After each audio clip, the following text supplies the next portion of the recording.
Ana Zehra, senin eşkinle güzeldi bu dünya. Yaşımız az olsa da biz amma seni çok çok sevirik Ana Zehra.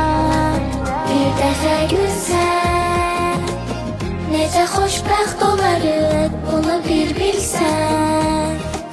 Bir dəfə gülsən, sənə bu körpələrin həsrətin görsən. Bir dəfə gülsən. Ey həyalı anam, əhdə vəfalı anam, qəlbi dualı anam, İki aləm xanımı, ömrü səfalı anam. Ey həyatım anam, mənəviyyatım anam, arzu muradım anam, sənin eşkinlə keçibdir hər saatım anam.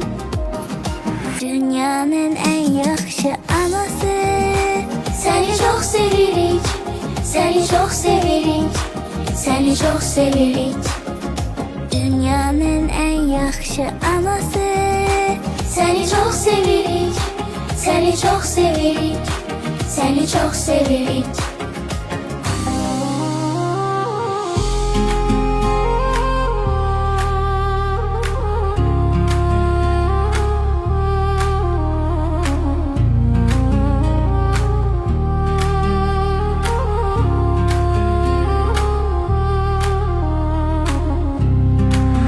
Özü cennet, icaba bizde yarattın mehabbet.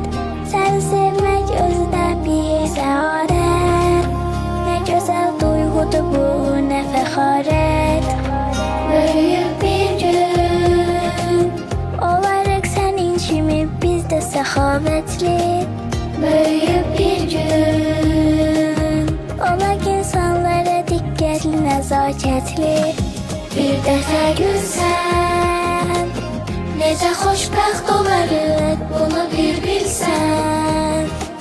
Bir dəfə gülsən, sənə bu körpələrin həsrətin görsən. Bir dəfə gülsən. Ey həyalı anam, əhdə vəfalı anam, qəlbi dualı anam, İki aləm xanımı, ömrü səfalı anam.